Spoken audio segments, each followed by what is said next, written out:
¿Sí, no? Qué importante es el micro. Ya, ok. A ver, ¿qué tal? ¿Cómo están? Acabamos hoy día respiratorio. Hoy día, fuerte, vamos a ver lo que vamos a ver el día de hoy. Igual de las teorías es también obviamente retadora, porque el punto es que vamos a completar un poco el viaje que hace el oxígeno desde que ingresa por la nariz o la boca hasta que llega a la célula. Entonces hoy día vamos a completar ese viaje, ¿ok? Si nos da un poco de tiempo, porque yo calculo que debe ser 1 hora más o menos la clase, espero que sea en ese tiempo que me he programado. Les traje algunos videos, me gustaría que vean, pero ojalá que nos dé un poco de tiempo, ¿ya? ¿Qué pasó?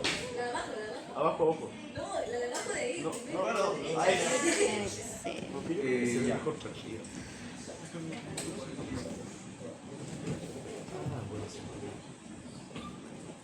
No sé si se llega a ver. Mazo. Ya, ok. Bueno, ahí está. Esto es lo que hicimos la semana pasada. Siempre trato yo de traerles esto para que lo recuerden y sigan la hilación de lo que vimos hace una semana, ¿de acuerdo? La semana pasada vimos regulación, ¿se acuerdan? Vimos regulación de la respiración, vimos que dependían de 3 elementos: el control, los receptores y los ejecutores. Y a eso ya lo hemos revisado bastante a detalle. Hablamos del grupo de control, que es el centro de control y que tiene la diferencia entre las dorsales y las ventrales, y cada grupo tiene características distintas. ¿Se acuerdan? Hablamos del señal rampa, hablamos de lo que inspira, hablamos de lo que corta la inspiración, ya se deben acordar. Ok. También hablamos de los quimiorreceptores, centrales y periféricos, y hablamos sobre cuál era la diferencia de cada uno de esos receptores. ¿Ok? Hablamos del concepto y la diferencia entre ventilación minuto y ventilación alveolar. Pusimos un cuadro además en el cual demostrábamos cómo, independientemente de la ventilación minuto, la ventilación alveolar cambiaba. Lo demostramos en ese cuadro, lo deben tener, si no, repásenlo. Hablamos del concepto del espacio muerto, qué cosa era, de dónde venía, cuál era su relevancia fisiológica, cuál es la importancia del espacio muerto y cuáles son los tipos de espacio muerto que hay, ¿de acuerdo? Hablamos del coeficiente de solubilidad, del coeficiente de difusión, ¿no? El primero tiene que ver con el agua, ¿no? El segundo con velocidad de difusión, ¿de acuerdo? Y los elementos que modifican la tasa de difusión, ¿no? La ecuación, la ley de Fick, los numeradores y el denominador. Eso lo he repetido clase y clase y clase. Por algo es, ¿no? Ya. Entonces, y el concepto BQ, ¿no? Al final lo vimos, la ventilación perfusión y los 3 tipos de BQs que hay: el normal, el cero y el infinito. ¿Y qué cosa representa cada uno? También lo vimos, eso también es súper importante. Ok, entonces, si ustedes recuerdan lo que hemos venido haciendo un poco, a la primera clase de fisio, lo que hicimos al inicio de las teorías, hablamos sobre los gases y las leyes. La primera teoría básicamente era para centrarnos en cómo se transportan los gases, cómo se conducen, cómo se comportan en el cuerpo humano, cómo entran, cómo es el tema de gradiente, difusión, todo eso lo vimos en la primera parte. La segunda hablamos ya de cómo se regula, hablamos de cómo se interviene la tasa de difusión, la membrana alveolo-capilar, que la hablamos en la 1 y en la 2, en las clases. Y además hablamos también en la segunda sobre ya más abajo, o sea, si uno va empezando y dice, ok, atmosférica, gradientes, voy bajando alveolo capilar, voy bajando y veo ventilación BQ, y al final nos quedamos en la parte de perfusión, en la cual hablábamos de que la molécula de oxígeno va viajando, pasa por el alveolo, pasa por la membrana y algo tiene que atraparla para llevarla al tejido. Todo lo que falta, que es la última parte, que es el transporte y cómo se lleva, lo vamos a ver hoy. Y cómo termina finalmente en la célula, que es lo que queremos, porque de nada sirve que hayamos aprendido todo lo demás si es que no se cumple el objetivo de este viaje del mundo respiratorio, que es terminar en la célula. Eso es lo que vamos a acabar el día de hoy. Entonces, hoy vamos a ver el transporte de oxígeno, vamos a ver la curva de la hemoglobina, estoy seguro que les encanta, Me han dicho, la curva, quiero la curva, ya, vamos a ver la curva. Ya. Transporte del CO2, ¿de acuerdo? Y vamos a ver equilibrio ácido-básico, ¿de acuerdo? Que es lo que también muchos me han pedido, que haga equilibrio ácido-básico. Y sobre todo vamos a hacer un poco de ejercicios, ¿de acuerdo? Ustedes dirán, ¿por qué hacemos ejercicios un poco en la teoría? Porque créeme que les va a ayudar. ¿Ya? Yo tengo mis grupos, y con mis grupos lo he hecho, algunos de mis grupos ya lo hemos repasado, pero quiero que sea algo igual para todos, entonces vamos a hacer algunos ejercicios para todo el grupo de la promoción, que son los que probablemente parecidos sea en la teoría o en el laboratorio práctica que puedan venir. Ok. Entonces, como hemos dicho, ¿no? Estamos en un viaje, ¿no? Empezamos en la molécula de oxígeno desde que ya sabemos cómo la molécula entra, sabemos cuál es la presión de la atmósfera, sabemos cuál es la diferencia del nivel del mar con la altura, sabemos cómo afecta el gradiente. Ok, ese es el inicio. Ya hemos llegado hasta el alveolo, hemos llegado al capilar, hemos llegado a ver la parte de ventilación-perfusión y vamos a ver a dónde llega a la célula, que es finalmente el objetivo final. Entonces, para que eso pase, para que el oxígeno llegue a la célula, ustedes tienen que dominar esos tres conceptos, que es lo que hemos hecho en estas 3 semanas. Es, 1, física de gases. Ya lo saben, no se preocupen por las leyes, el concepto, cómo se mueve el gas.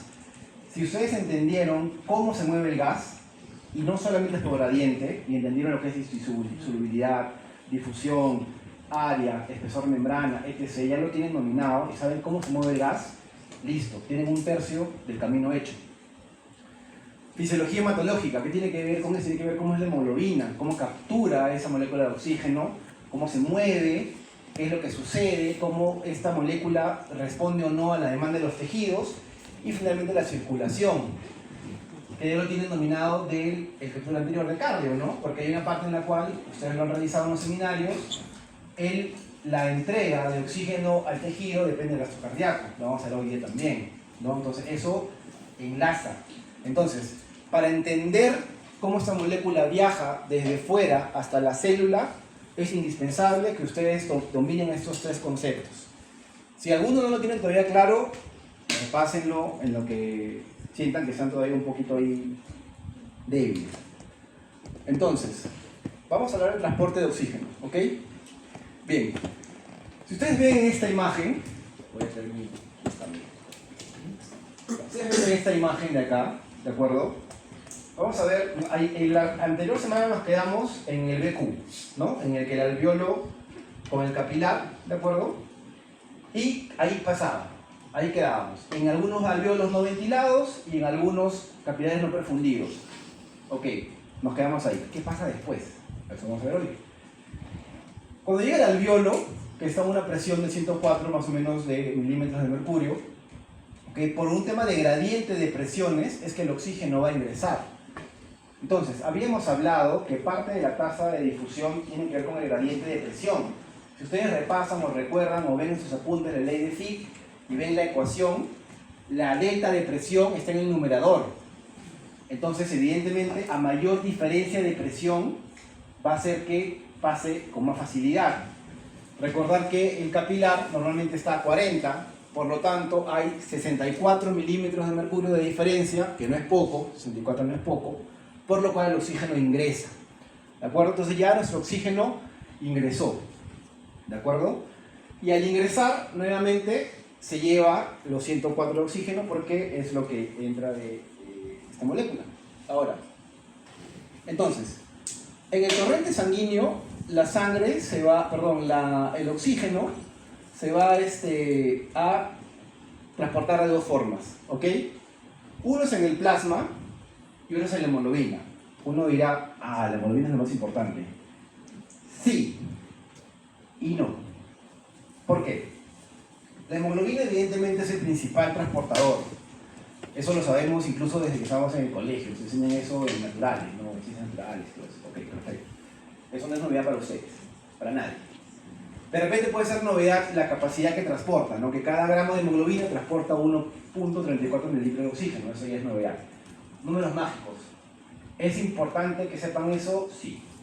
¿Que un gramo transporta 1.34? Sí, sí es importante que lo sepan. ¿Ok? Ahora, ¿qué pasa con el oxígeno en el plasma? ¿De acuerdo? ¿Por qué el oxígeno, y acá vamos marcando algunas diferencias, por qué a diferencia del CO2, el oxígeno anda muy poco suelto? Es muy poco, 2-3% nada más, poquito. Una de las razones principales es que el oxígeno es poco soluble en agua. ¿Se acuerdan que habíamos hablado de cuál era el coeficiente de solubilidad del CO2? Es mucho mayor que el oxígeno. Y es más afín al agua, el oxígeno no. Pero habíamos hablado hace unos minutos de cuál es la importancia. Uno dirá, ¿para qué entonces, si voy a tener 2 o 3%, lo tengo en el plasma suelto? Bueno, este oxígeno que está suelto, que puede parecer poquito o despreciable, no lo es. ¿Por qué? Porque es el que determina el gradiente entre el oxígeno y entre la hemoglobina y el eritrocito. Ustedes recuerden sus ciencias básicas que han empezado desde que eran cachimbos hasta el día de hoy. La célula no está pegada sin que haya nada en el centro entre el capilar y una célula, hay el intersticio. ¿Se acuerdan? Eso existe. Ya, eso que existe tiene que estar llenado por algo, y acá está llenado por esta presión de oxígeno. Eso hace que haya un gradiente. Si no existiera, no habrían los mecanismos que hemos aprendido. Entonces sí es importante que haya un poco de oxígeno, por más pequeño que sea, suelto, para que mantenga un gradiente. Entonces, si uno quiere verlo de esta manera, lo podemos ver así. La presión de oxígeno en el tejido tisular va a depender de dos cosas importantes. Va a depender de la tasa de transporte y va a depender de la tasa de consumo.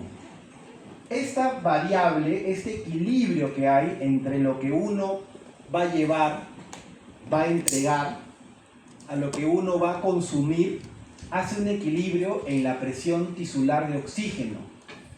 Este concepto de presión tisular de oxígeno es muy importante en medicina. Lo van a volver a ver en los próximos ciclos y años, y depende de la especialidad que hagan, lo van a seguir viendo día tras día, tras día, tras día. ¿No? ¿Por qué esto es tan importante? Porque por esto es que el tejido se mantiene con vida. Si fallamos aquí en el transporte o fallamos en el consumo, ese tejido muere. Y en el organismo, en el ser humano, el tejido que muere tiene un nombre médico y se llama falla multiorgánica. ¿De acuerdo? Entonces, esa falla multiorgánica te lleva finalmente a la muerte. Entonces, es súper importante que ustedes puedan entender qué cosa es o cómo se genera o qué cosa varía en la tasa de transporte y qué cosa hace que varíe la tasa de consumo. A este nivel de complejidad que estamos con ustedes, vamos a hablar muchísimo sobre la tasa de transporte, que es lo que nos interesa. Porque hablar de la tasa de consumo requiere de más conceptos que van a ir ustedes adquiriendo a lo largo de los años en medicina. Es complejo, les puedo spoilear. Así que vamos a hablar ahora de la tasa de entrega. ¿Cómo sucede esto? Entonces, la entrega de oxígeno. Ustedes dirán, otra fórmula. Sí. Pero recuerden que siempre les digo, las fórmulas no es para memorizar, es para poder apoyarse en que entiendan el concepto. ¿De acuerdo? Nadie les va a pedir que pongan la fórmula o que calculen algo de esto. No se preocupen por eso. ¿Ok? Pero sí necesito que lo puedan entender para que sepan de dónde viene. Entonces, la entrega de oxígeno depende de dos cosas. Ojo, eso sí tienen que saber. ¿De qué depende la entrega de oxígeno? Del gasto cardíaco por la concentración arterial de oxígeno. Así como ustedes sabían de qué cosa depende el gasto cardíaco, ¿cuál era? Volumen sistólico y frecuencia cardíaca. ¿Cuál era la presión arterial? ¿Qué? ¿Está rápido? ¿Presión arterial? No, presión arterial, la fórmula, ¿cuál era? ¿Qué entendía? ¿Cuál era? Ya, me han asustado. Ya, así como hay esas fórmulas, ¿de acuerdo? Existe la fórmula de entrega de oxígeno. Habíamos hablado al inicio que en este viaje dependíamos mucho de la hemodinamia, ¿no? De la fisiología de la hemodinamia. Esto es, pues, el gasto cardíaco. Entonces, un primer concepto que tienen que dominar, aprender, es que la entrega de oxígeno depende de la bomba cardíaca.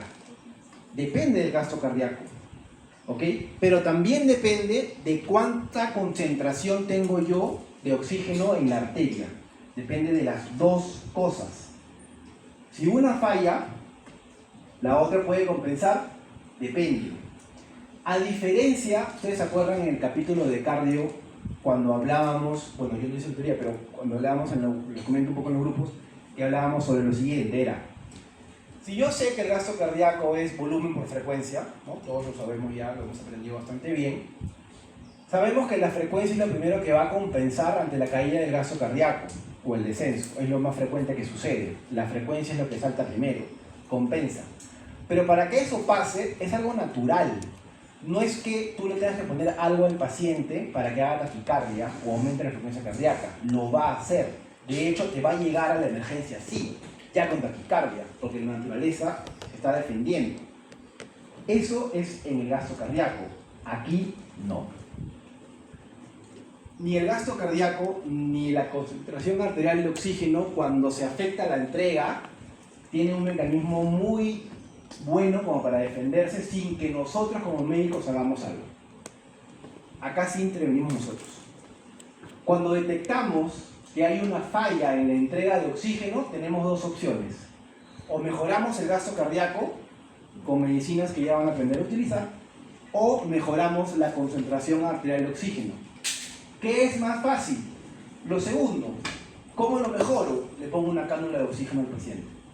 Ya estoy mejorando un poco la concentración de oxígeno en la arteria. Algo le estoy aumentando, ¿no? Entonces, ojo, esto ya lo saben de dónde viene, esto saben que es volumen por frecuencia. Pero esto viene de acá.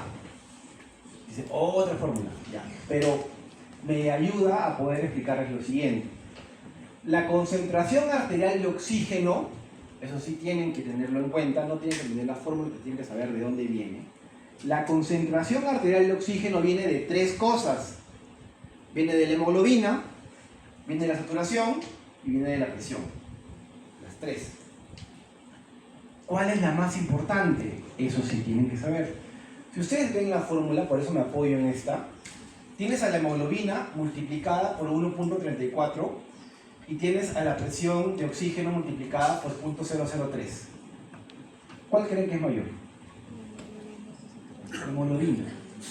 Es evidente, es matemática. Cualquier cosa que multipliques por 0.0 va a ser menos, siempre. La otra está multiplicada por 1.3, va a ser más. Entonces, yo me apoyo en la fórmula no para que la aprendan en memoria, sino para que sepan que en la concentración arterial de oxígeno la hemoglobina tiene un rol fundamental. Es por eso que nosotros como médicos, por ejemplo, cuando tenemos un problema de oxigenación, preguntamos cuándo tiene hemoglobina. Si tiene hemoglobina baja, adivinen qué hacemos. Lo transfundimos. Entonces, nosotros no transfundimos porque yo quiero un hemograma que diga 12 de hemoglobina y no diga 8, porque sea más bonito. No, yo lo transfundo porque sé que voy a mejorar mi concentración arterial de oxígeno. Y ustedes dirán, ya, pero entonces, ¿por qué simplemente no le pongo una cánula de oxígeno? ¿O por qué simplemente no pongo al paciente un poco de una máscara de oxígeno y ya está? ¿Por qué? Si yo pongo oxígeno, ayudo. ¿Cuánto ayudo? Mi ayuda se multiplica por 0. 0.03. Ayudo. Poquito, pero ayudo. Pero si yo le pongo sangre, mi ayuda se multiplica más. Entonces, a veces les va a pasar que van a tener pacientes que tienen problemas de oxigenación y que por más oxígeno que le pongan, no va a mejorar. Y si se acuerdan, oye, ¿cómo está la hemoglobina? Está en 7, otra, funde. Y ahí, listo, recupera. ¿De dónde sale eso? Sale de acá. Entonces, nuevamente, la concentración arterial de oxígeno depende de 3 elementos. Y el importante es la hemoglobina. Entonces, nuestra protagonista. Vamos a hablar de la curva de disociación de la hemoglobina. ¿De acuerdo? Muy bien. Para entender la curva de disociación de la hemoglobina, tienen que entender dos conceptos principales. De ahí partimos. El primero, que es saturación, que es la línea vertical. Saturación, ¿de acuerdo? Y el segundo, tienen que entender que el organismo, siendo un tejido vivo, puede disminuir o no la afinidad para soltar o no la molécula de oxígeno.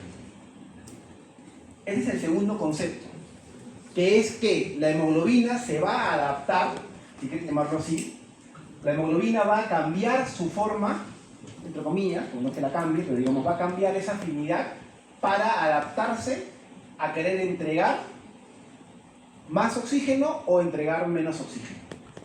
No es algo constante. Con esos dos conceptos lo vamos a entender. ¿De qué se trata? Cuando una curva se va hacia la derecha, lo que está sucediendo es que la afinidad de la hemoglobina por el oxígeno disminuye. Y si yo disminuyo mi afinidad de oxígeno, ¿lo voy a soltar más o menos rápido? Más. Si yo disminuyo la afinidad de la hemoglobina con la curva hacia la derecha, voy a soltar con más facilidad la molécula de oxígeno. Así se entiende la curva. ¿De acuerdo? Al irse hacia la derecha, disminuye la afinidad. Y al disminuir la afinidad, suelto más, con más facilidad, el oxígeno. Ahora bien, ustedes dirán, ¿yo para qué quiero hacer eso? Bueno, si no hiciéramos eso, no hubiéramos llegado a donde estamos ahorita. ¿Por qué? Porque el organismo, durante la etapa de la vida, diariamente, va a pasar por situaciones en las que el tejido, la célula, necesite más oxígeno, más del habitual. Entonces, si la hemoglobina no tuviera esa capacidad de adaptarse, de bajar o subir su afinidad, el tejido va a sufrir toda la vida, porque la hemoglobina le va a dar siempre lo mismo. No sé, pues tú arréglate pues con lo que te doy, tú ves lo que haces. No funciona así. Al detectar el organismo que el tejido necesita una demanda más alta, automáticamente suelta. Y la curva a la derecha. Entonces, si ustedes están pensando en aprenderse de memoria cuáles son las cosas que tiran la curva a la derecha, se van a olvidar. Yo les aconsejo no lo memoricen. Aprendan el concepto. ¿Cuál es el concepto? Toda situación que genere un incremento de demanda del tejido por oxígeno me va a tirar la curva a la derecha. ¿Fiebre? Claro. ¿Acidosis? Claro. ¿Hipercapnia? ¿Qué cosa es acidosis? Claro. Y el 2.3 es un ácido también, ¿ah? Ácido. Y pueden ser más cosas, ejercicio, ansiedad, estrés, lo que quieran. No lo memoricen. El concepto, toda situación que demande un incremento del tejido por el oxígeno, oye, necesito más oxígeno, la hemoglobina va a soltar. Y al soltar, la curva se va a ir a la derecha. Entonces, si ustedes tienen situaciones o les preguntan cuáles son esos escenarios en los cuales la curva se va a la derecha, antes de estar el examen con el dedo, no, es las situaciones que demandan más oxígeno. ¿Listo? Porque de repente esas son las clásicas que están en los libros, pero hay otras, ¿ah? No son las únicas. Lo contrario es hacia la izquierda, en la cual la hemoglobina aumenta la afinidad para soltar menos oxígeno. Y son lo contrario, en la cual el tejido necesita menos. Por ejemplo, la hipotermia. Menos. No requiero mucho oxígeno en ese momento, estoy en hipotermia. Pero la curva hacia la izquierda son situaciones en la vida real menos frecuentes que la curva hacia la derecha. Por eso normalmente aprendemos muy bien cómo se mueve la curva hacia el lado derecho. Y finalmente, si ustedes entendieron ese concepto que les acabo de decir, van a entender esta parte, que es, si ustedes hacen una línea imaginaria con los ojos, que están desde sus lugares, Y se dan cuenta, por ejemplo, acá vamos a hacer un 90, una línea imaginaria aquí y una línea imaginaria acá, ¿no? Más o menos, ok. Si ustedes siguen esa línea y van hacia el lado derecho, van a ver que manteniendo la misma presión, pero su saturación es menor. ¿Por qué? Porque con la curva a la derecha, manteniendo la misma presión, satura menos. ¿Por qué?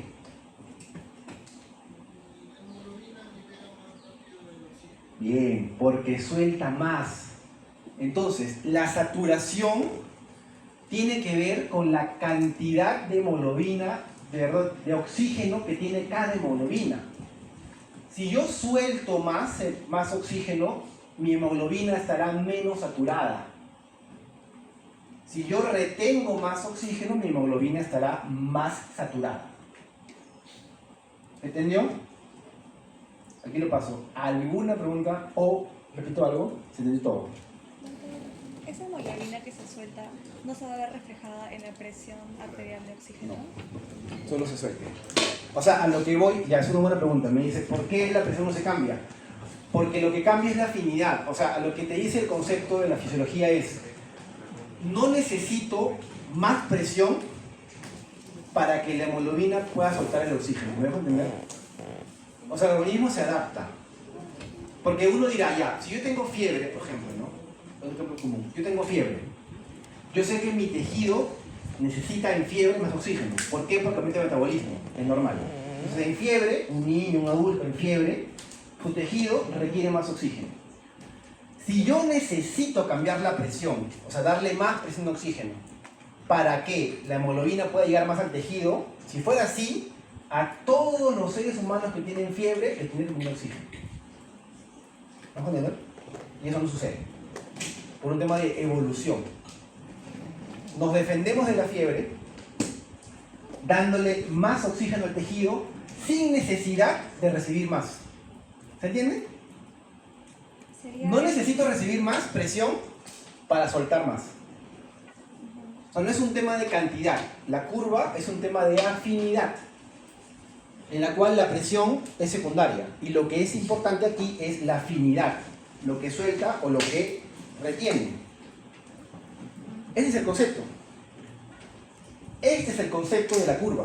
La afinidad de la hemoglobina no es estática, no lo es. Se adapta a las necesidades del tejido. ¿Entendió? Entonces, cada vez que ustedes tengan alguna pregunta o algún caso en la cual tengan que evaluar por qué la curva se fue hacia la derecha, tienen que pensar en que son escenarios en los cuales el tejido demanda más oxígeno, por lo cual la hemoglobina baja la afinidad, por lo cual la saturación disminuye sin necesidad que la presión cambie. Listo. Este para llenar, ¿eh? Así. Ya. CO2. Pasamos al CO2. Estamos así, de ahí vamos a bajar ahorita y luego vamos a ver. CO2. CO2 es algo más, no diría sencillo, pero digamos que es bastante, digamos, más amigable entender algunas cosas del CO2. El CO2 es una molécula bastante amigable, de hecho es súper importante. Es una de las moléculas más importantes del cuerpo humano, pero es una molécula humilde, ¿no? Porque no figura, no es protagónica, no me da la del CO2, pero ahí está, ahí está. Bueno, el CO2. El CO2 es fundamental para mantener el equilibrio ácido-base, que lo vamos a ver hoy día, un poco al final. Eso es el CO2. Y recuerden que cuando yo hablo de equilibrio ácido-base, ¿hablo de qué? De pH. De pH. Entonces, el CO2, ¿es correcto decir que mi CO2 regula mi pH? Por supuesto. Por supuesto. Entonces, esta molécula, que no le da mucha bola, es la que realmente regula el pH. ¿De acuerdo? Entonces tenemos que aprender cómo viaja y cómo se transporta. Recuerde la solubilidad, ¿no? Que es mucho más soluble en agua que el oxígeno. Entonces, ¿cómo se transporta? tres formas. Tres, ¿no? Tres funciones, tres. Tres formas de transportar el CO2. Una, disuelto en el plasma. ¿Cuánto era lo del oxígeno en plasma? Miren cuánto es el CO2. Más del doble. Más del doble. ¿Por qué? Porque es más soluble. Se disuelve en el plasma. El CO2, que es 20 veces más soluble, ¿no? Se disuelve en el plasma y eso es lo que mides en la presión arterial del CO2. Cuando han hecho su práctica de gases, paréntesis, ¿todos han hecho ya taller de gases? ¿Todos hicieron? Ya, entonces ya no estamos hoy día, ¿no? ¿Para qué? Pasamos igual. ¿Un poquito? Díganme. Sí, Ya lo vamos a ver. Vamos, ya. Cierro paréntesis. Entonces, el CO2, que es más soluble, es la que determina la presión arterial de CO2. Un paréntesis, porque es algo que siempre a mí me gusta tratar de siempre darles un poquito más de cosas de los que ya estamos aquí en la clase de respiratorio, sino, por ejemplo, no un detalle, para los que son curiosos. Estos son nomenclaturas internacionales. Eso lo pueden leer aquí, en Japón, en China, en Estados Unidos, en Alemania, donde quieran. ¿Qué significa? Cuando ustedes ven una A minúscula, es arteria. Cuando ven una A mayúscula, es alveolo. En cualquier lugar del mundo. Es internacional. Así me puedo entender con un médico de Ucrania, que me manda un gas en una foto y yo sé qué cosa es cada uno, porque es internacional. A minúscula, arteria, A mayúscula, alveolo. ¿Ya? Ahí cerró ese dato curioso de él. Otro, en forma de bicarbonato, miren, 70%. Es la forma más importante en la que se transporta el CO2, ¿de acuerdo? Y es la forma más eficiente. Aquí el papel protagónico importante lo tiene la anhidrasa carbónica. Es fundamental. ¿Por qué? Porque ustedes van a ir avanzando en la carrera y se van a encontrar con enfermedades genéticas o metabólicas en las cuales el ser humano no tiene la capacidad de sintetizar anhidrasa carbónica. En algunos casos eso es incompatible con la vida y fallecen o en el útero o fallecen después. En otros casos se puede regular, depende. Pero ¿de dónde viene entonces esa información? Viene de acá. Entonces, el CO2 entra al eritrocito y se combina con el agua, ya sabemos, es muy afín al agua. ¿Okay? Y acá entra la anhidrasa carbónica, que cataliza y lo hace en ácido carbónico. Luego se disocia rápidamente en un hidrohidrógeno y un bicarbonato. ¿Qué es lo que ustedes ven acá? En realidad, más que ya de la fórmula, como les digo nuevamente, es el concepto. La anhidrasa carbónica tiene un rol fundamental en el transporte de oxígeno. No solamente porque es el que transporta con mayor eficiencia y mayor cantidad, 70%, sino porque ya va en ambas direcciones, hacia el tejido y desde el tejido. Sin esa anhidrasa carbónica, el CO2 en algunos escenarios se acumularía. No había nada que lo sintetice. Y eso haría que el CO2 o vaya suelto completamente. ¿Y qué pasa si yo tengo CO2 suelto en el plasma? Mi pH se va ¿hacia dónde? Acidosis. Entonces, nuestra amiga, la anhidrasa carbónica, nos ayuda, nos equilibra, ¿de acuerdo? Y mantiene el CO2 regulado. Tercero, unido a proteínas también. ¿El CO2 puede transportarse por proteínas? Claro que sí, ¿no? Y la más importante es la carbaminohemoglobina, o también conocida como carboxihemoglobina. Cualquiera de las dos. Puede ser. Esa es la tercera forma en la que se transporta el CO2, unido a proteína. ¿Ok? Entonces tenemos tres formas. Disuelto.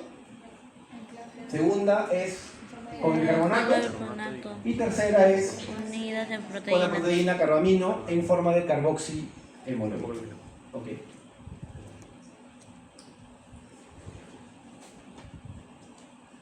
Hay un efecto que tienen que conocer, que es el efecto Haldane, ¿de acuerdo?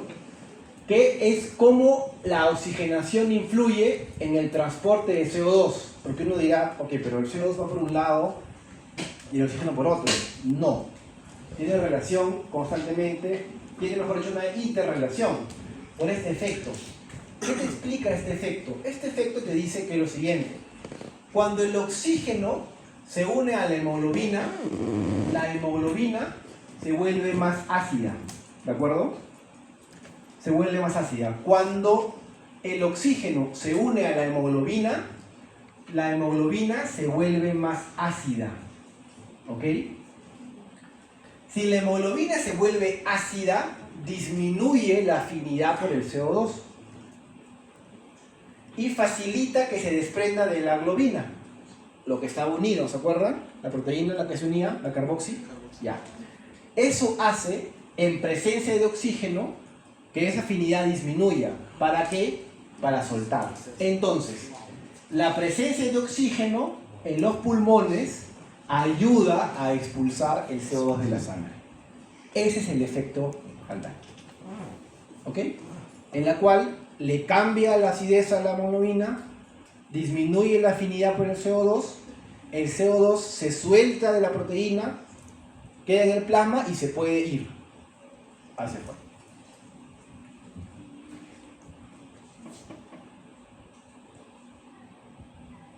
Uy, ya, a ver. Llegamos acá. Entonces, hemos visto cómo se transporta la hemoglobina, la curva, cómo se transporta el CO2. Y ahorita lo que vamos a ver es, gracias a ese transporte, y todo lo que hemos visto en las dos anteriores teorías, en las cuales cómo se regula el CO2, el pH y la ventilación alveolar, que lo vimos también, cómo se difunden los gases en la primera teoría, todo eso termina en el equilibrio CO2, en el equilibrio del pH.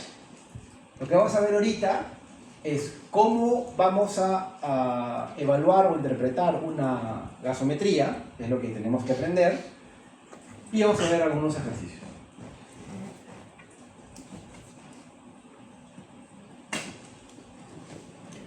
¿Para qué sirve el equilibrio ácido-base? ¿Para qué sirve que un médico sepa interpretar una gasometría?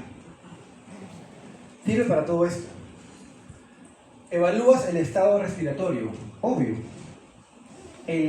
La falla del sistema respiratorio termina en una falla o desequilibrio del pH.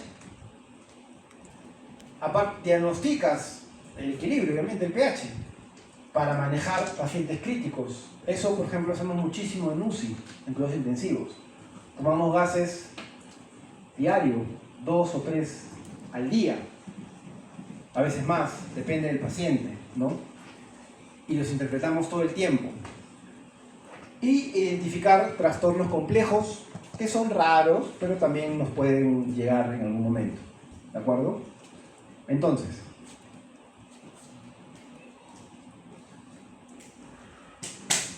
esto es algo que ya tienen que tener en la cabeza. Yo no creo que sea novedad, ya entiendo, lo están dominando. Pero sí tienen que saber los valores normales, importantísimo, porque si no sabes los valores normales, en los resultados que tengas o que interpretes, si se te escapó que no es normal, vas a fallar. Entonces, pH de 7.35, 7.45, CO2 de 35.45, PO2 de 80 a 100, bicarbonato 22 a 26 y saturación de 94 a 100. Esos son los valores normales, son los números mágicos. Ahora, ¿qué necesitamos para hacer una interpretación de una gasometría?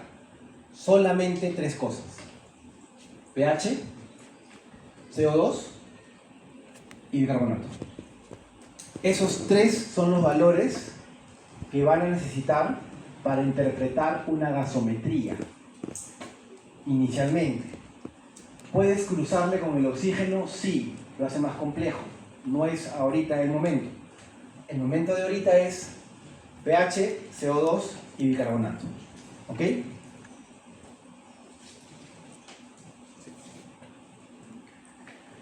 Vamos a hacer un algoritmo de 4 pasos. Vamos a darlo paso por paso. ¿Ok? A ver, primero, cuando ustedes ven una gasometría, ¿de acuerdo? Lo primero es identificar si es ácido o es alcalino. Es lo primero. Si no partes de ahí, no vas a poder avanzar en nada más. O es ácido o es álcali. Entonces, la primera mirada de tus ojos frente a una hoja o un papel de gasometría es cómo está el pH.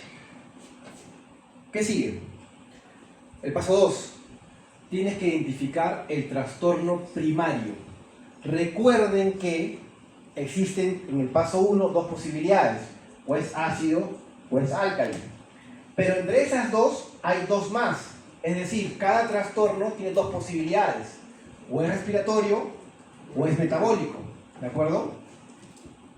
Entonces, tenemos que tener en cuenta lo siguiente. Que en acidosis respiratoria, el CO2 está elevado. O si quieren llamarlo, el CO2 elevado causa acidosis. Si el bicarbonato baja, es metabólico. ¿De acuerdo? Entonces, recuerden que para cada extremo de ácido o álcali hay dos posibilidades. O es respiratorio o es metabólico.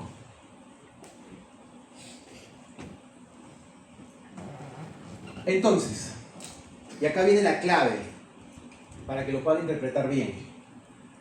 Uno tiene que preguntarse dónde está la alteración, si es respiratoria o es metabólica. ¿Cómo lo respondes? ¿Cuál es la relación entre la dirección del cambio? ¿Para dónde va la flecha? Ejemplo, miren lo que está en rojo. ¿Ok? Si yo tengo mi pH ácido, miren, sigan. ¿La flecha a dónde va? ¿Arriba o abajo? Abajo. Abajo. Mi siguiente mirada va a ir al CO2. Si mi CO2 está en 50, ¿está alto o está bajo? pH con flecha abajo, CO2 con flecha alto, es respiratorio. Así se interpreta. Así de sencillo. Por ahora. Es respiratorio. Si el pH va hacia abajo y el CO2 va hacia arriba, eso es respiratorio. Listo. Ahí está. Pero, si el pH va hacia abajo y mi CO2 no está hacia arriba, ¿qué pasa ahí? No lo sé. Debería. ¿Por qué? Porque ya pasé el paso 1. Ya dije e identifiqué que es ácido. Eso es sin variar, no va a variar. Yo ya sé que es ácido. En el paso 1, lo que yo hago es ver que es ácido. Lo que sigue es saber por qué es ácido. No es que va a cambiar el primer paso. Si la acidez no la motiva el CO2, entonces es el bicarbonato. Por lo tanto, si en la acidosis el pH y el CO2 están en la misma dirección, es decir, no están opuestos, eso es metabólico. ¿Se entendió? De nuevo. ¿Se entendió? Ya, seguimos. Ahí el cuadrito para que lo recuerden. Ahora, vamos a complicar un poco las cosas. Paso 3. Aquí es donde evalúas la compensación. Yo les quiero dar un tip. ¿Ok? Un tip. ¿Ya? Olvídense de estos dos de abajo. No se preocupen. Vamos al de arriba. ¿De acuerdo? Cuando ustedes en su paso 1 y paso 2, en los ejercicios, identifiquen o lleguen a la conclusión que es una acidosis metabólica, automáticamente el paso que sigue es que calculen esto. Solamente en acidosis metabólica. Los otros 3 trastornos lo dejan ahí. Pero si llegan a la conclusión que es una acidosis metabólica, hay que aplicar esto, que es el CO2 esperado. ¿Por qué? ¿De dónde viene esta fórmula? ¿Para qué la aplico? Bueno, recuerden que lo que se trata es de un equilibrio. Entonces, la acidosis metabólica, ya identificaste que la acidosis metabólica es un pH bajo con un bicarbonato bajo o alto. Alto. A ver, de nuevo. Acidosis metabólica es un pH bajo con un bicarbonato bajo. Ok, entonces, ya identificaste que tienes una acidosis metabólica.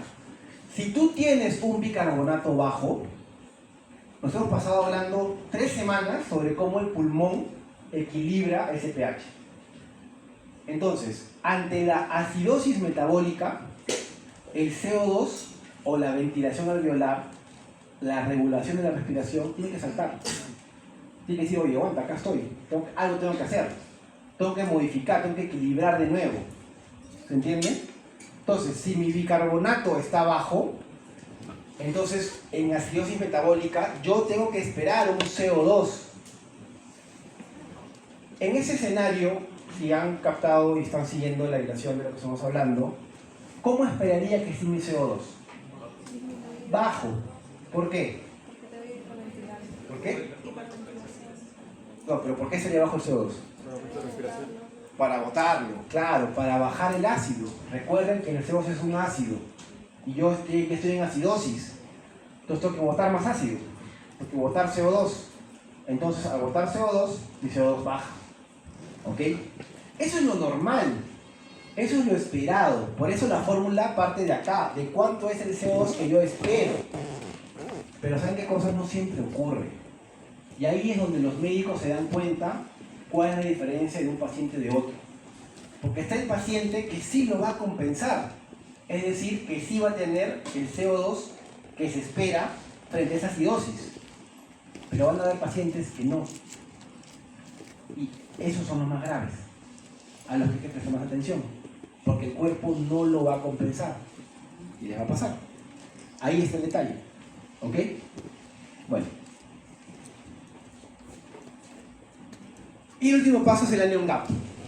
¿De acuerdo? El anion gap también se utiliza en los trastornos, en el trastorno de acidosis metabólica. Y ustedes ven, acidosis metabólica es el trastorno que tiene más pasos. Cuando uno lo identifica, pasas al 3, pasas al 4. ¿Cuál es el 4? El anion gap.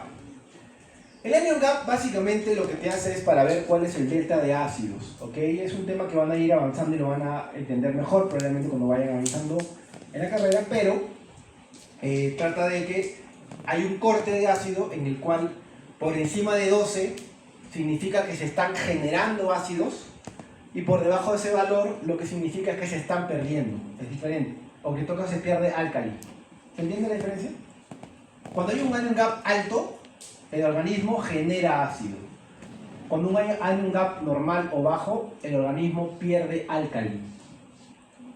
Si tú pierdes álcali, me quedo con ácido. Yo tengo una acidemia, pero no porque genero ácido, sino porque pierdo álcali. ¿Entiendes? Ok. ¿Cómo la sacas? Los positivos, que es el sodio, menos la suma de los negativos, que es cloro y carbonato. Ahí está la fórmula. Acá no voy mucho a extenderme, entiendo que son muchos sus talleres.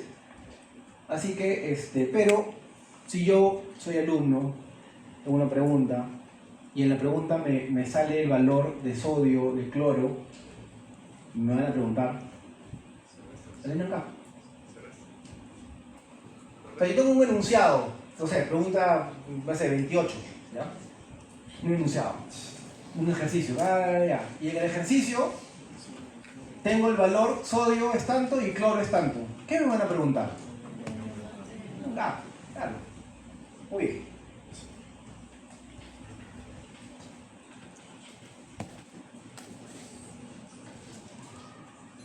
No olviden que en trastornos simples el CO2 y el bicarbonato se mueven en la misma dirección. Acuérdense cuando son trastornos simples.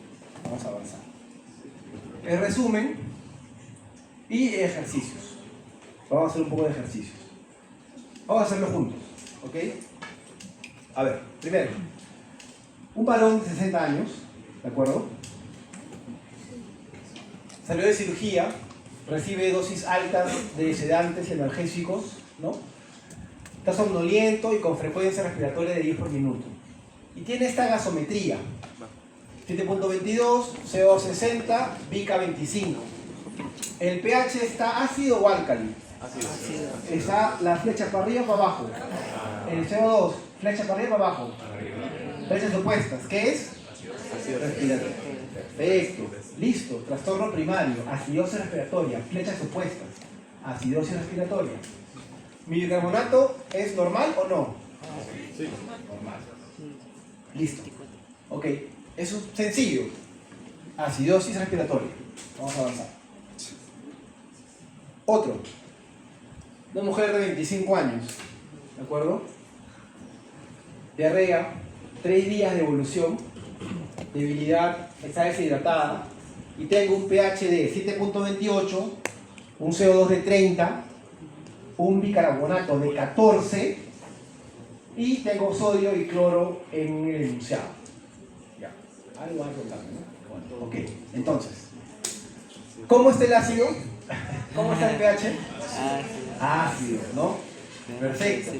De acuerdo. ¿Cómo está mi CO2? Bajo también, disminuido. Bajo. Ah, miren, ahí quedo. Un ratito. ¿Mi CO2 explica mi acidosis? No. Algo tiene que explicar.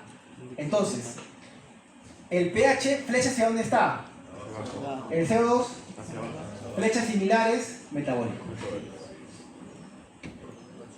Acidosis metabólica.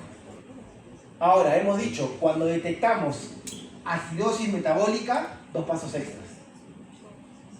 Compensación y anion gap. ¿Compensa o no compensa? No sé. Fórmula. Bicarbonato por 1.5 más 8 más menos 2. Sale 29. Más menos 2. Ese es mi resultado de la fórmula. ¿Cuánto es mi CO2? 30. ¿Está en el rango? Sí. Entonces ese CO2 está compensado. Por lo tanto, mi respuesta final es acidosis metabólica compensada. Compensada. Ahí si quieren sacar el anion gap, también para los que les gustan los ejercicios, lo pueden hacer. Pero hasta que lleguen a acidosis metabólica compensada, estamos perfectos ahí. ¿Ok? Seguimos. 8 meses, sepsis, mala perfusión, gasometría, miren, 7.1 de pH, CO2 60, bicarbonato 18, lactato 8, eso para otro momento. Pero vean eso. Ahí es un caso raro, si ustedes son observadores. ¿Cómo está el pH? Ácido. ¿Cómo está mi bicarbonato? Bajo. ¿Y cómo está mi CO2? Alto. Entonces, yo les dije, oye, flechas opuestas es respiratorio, pero mi bicarbonato también está bajo. Entonces, lo que me causa la acidosis no es solamente una cosa, son las dos. Son las dos, ¿sí? ¿Lo ven? Es el CO2 y el bicarbonato. Eso se llama acidosis mixta, o doble si quieren llamarlo, doble trastorno. Tiene acidosis respiratoria y tiene acidosis metabólica, tiene las dos. ¿Eso es frecuente? Por supuesto, por supuesto. ¿Cuál es el problema con estos pacientes que son más graves? Cuando tengas más trastornos es más grave, porque significa que no solamente tienes que luchar contra una acidosis, sino contra dos, la respiratoria y la metabólica. Es más complicado. ¿Ok? Último caso, un lactante de 10 meses, cardiópata, shock séptico, de origen urinario, paciente agotado, respira superficialmente, tiene cianosis, ¿no? 7.12 de pH, 45 CO2, 14 de bica. Ácido, metabólica, ¿no? Pero vean si compensa. Hagan la fórmula. Bica por 1.5 más 8 más menos 2 y me sale ¿cuánto? Me sale 29. Pero mi rango esperado es más menos 2, 27 a 31. ¿Y mi CO2 real cuál es? 45. Estoy lejos. No compensa. Esa es una acidosis metabólica no compensada. O descompensada si quieren. No compensada. No compensada. ¿Qué significa? Que mi sistema respiratorio no está siendo competente para suplementar esa acidosis, para soportar esa acidosis, para equilibrar mi pH. Cuando yo tengo una acidosis metabólica no compensada, significa que mi aparato respiratorio no está funcionando adecuadamente. Y ahí pasan dos cosas.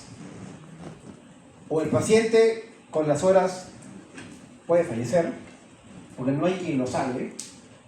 Si tu CO2 no te salva, ¿quién te va a salvar? O hemos aprendido en estas 3 semanas que hay otro elemento que haga el pH. No hay otro. No hay otro. Si tu CO2 no te rescata, ¿quién te va a rescatar? ¿Quién? Ustedes, tiene que decir yo. Ustedes lo van a rescatar. Ustedes, todos ustedes son los que van a rescatarlo. Ya de nuevo, ¿eh? Y llega yo. Si el CO2 no funciona, ¿quién lo va a rescatar? Nosotros. Claro. ¿Cómo? Suplementas o tratas de ayudar a ese sistema respiratorio. Puede ser con una cánula, puede ser con una ventilación artificial, puede ser con algo no invasivo. Tratas de suplementar porque ya te diste cuenta que de forma natural ese sistema ya no da más. Entonces tienes que auxiliarlo de manera artificial con algunos temas médicos. Muy bien. Mensajes finales. Ahora sí. Ahora sí. ¿Ok? Ven. Hemos hecho un viaje por todo el sistema respiratorio desde el inicio, viendo las gradientes, viendo cómo se intercambian, viendo cómo se transporte hasta el día de hoy. Entonces, no se olviden. El sistema respiratorio es un sistema altamente especializado. Lo hemos visto cada semana. Es muy especializado. Tiene función principal el intercambio gaseoso y el equilibrio ácido-base. No son las únicas, ¿se acuerdan? Pusimos otras más al inicio. La tasa de difusión de gas tiene variables. Hemos visto la ley de Fick, la fórmula, cuáles van en el numerador, cuáles van en el denominador. ¿Cuáles son esas variables que la hacen más o menos efectiva a esa tasa de difusión? El gradiente es uno, sí, no es el único. Hay otros factores que afectan la velocidad de difusión del gas. Hemos hablado también de la ventilación alveolar. ¿Se acuerdan la semana pasada? ¿Cuál era la relación entre la ventilación alveolar, el pH y el CO2? ¿No? Cómo la acidosis producía algo, ese algo producía otra cosa, y eso hacía que la ventilación alveolar aumente. Tiene que aumentar para barrer CO2. Ya. Todo eso lo hemos visto. Hemos hablado también de la capacidad residual funcional. ¿Se acuerdan al inicio? ¿Cuál es la importancia? Nuestro oxígeno de reserva. ¿Cómo funciona? Y la capacidad residual funcional va de la mano con el surfactante, que lo vimos también al inicio. ¿Cómo funciona? ¿Quién lo produce? ¿Para qué sirve? Hemos visto también los escenarios distintos de BQ. BQ normal, BQ0, BQ infinito. ¿Cómo puedes tener un escenario de un alveolo ventilado, pero no perfundido? Y de un alveolo perfundido pero no ventilado. De las dos formas. También lo hemos visto en la clase de la semana pasada, casi al final. Los escenarios de Q. Ojo, importante. Y finalmente hemos hablado de todo el equilibrio ácido-base y cómo son sus aplicaciones clínicas con algunos ejercicios que hemos hecho ahora. ¿De acuerdo? Muy bien. Yo tengo unos videos. ¿Quieren unos videos? Sí. Ya. Vamos a poner unos videos para que vean.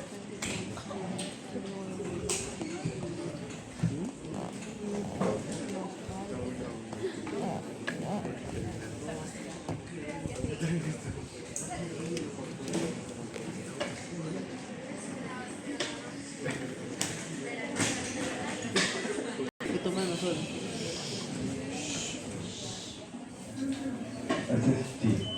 Ya. Pero tengo varios videitos solamente para que lo tengan en cuenta. Este es, por ejemplo, un video de un paciente que van a ver ahorita. Este es un monitor de UCI, ¿ya? Ustedes han recorrido desde el capítulo de cardio al capítulo respiratorio, pero creo que esto les va a ayudar un poco también a que aterricen todo lo que han visto. Por ejemplo, acá que vemos la frecuencia cardíaca, ¿no? Acá que vemos la saturación de oxígeno, que hemos visto ahorita, por ejemplo. ¿Cuánto satura? 99, ¿no? Acá hemos visto la frecuencia respiratoria, miren cómo está en 20, por ejemplo, ¿no? Y acá vemos, por ejemplo, la presión arterial, 140 y 70. ¿Y qué cosa está entre el paréntesis? La presión arterial media, eso que le sumaron en el examen, la fórmula. ¿Para qué sirve eso? Para esto. Para que interpretes eso. Para cuando estés ahí en tu paciente, interpretes esos valores. Para eso es. Vamos a ver otro.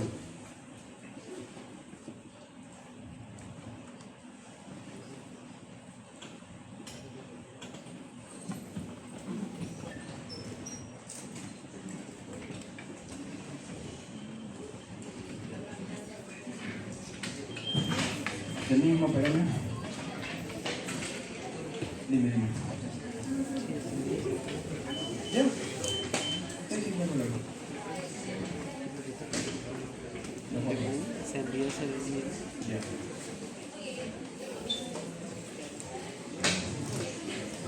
Ya vean este, miren. Este, por ejemplo, que estén viendo en pantalla, digan, ¿qué es eso? Ya, esto es un ventilador artificial, para que lo conozcan. Esto es un ventilador que usamos en UCI nosotros, ¿ya? Es la pantalla de un ventilador artificial, de un ventilador mecánico, de un ventilador que soporta la oxigenación de los pacientes. Eso es un ventilador y esa es la pantalla del ventilador. Ustedes ven acá. En marcas de ventiladores hay un montón, así como electrodomésticos. Las pantallas son diferentes, depende de cada... Es como un celular, ¿no? La pantalla de un Samsung es igual que un iPhone o que un... ¿Qué otra marca hay? Huawei o Oppo, ¿no? Hay varios, en fin. Ya. Este es un ventilador de marca Minray. Acá está la marca para los que quieran ver. El pulmón. Y por ejemplo, ¿se acuerdan que nosotros habíamos hablado sobre las presiones de ventilación, las presiones de los gradientes, con cuánta presión entra el oxígeno? Ya, ese es este 21. O sea, yo para poder llegar a programar un valor y ponerle 21, no ponerle 10 o ponerle 30, es porque ya aprendí todo lo que están aprendiendo ustedes ahora. Esto representa la presión que estoy colocando yo de oxígeno. ¿Y qué más pueden ver acá? Por ejemplo, vean acá, este 24 es el CO2. Es real, ¿ah? Eso es real, es un video, es real. Este es el CO2 del paciente. ¿Está? Bajo. Entonces, como yo estoy en esta máquina, yo tengo que hacer algo para regularlo. Lo puedo regular. ¿Cómo regularía este CO2, por ejemplo? Le bajo la frecuencia. Le bajo la frecuencia respiratoria, se la baja. ¿Cuál es la frecuencia? Acá está. Está en 20 la frecuencia. Le bajo a 15, 14 y el CO2 va a empezar a subir, ¿no? Por dar un ejemplo.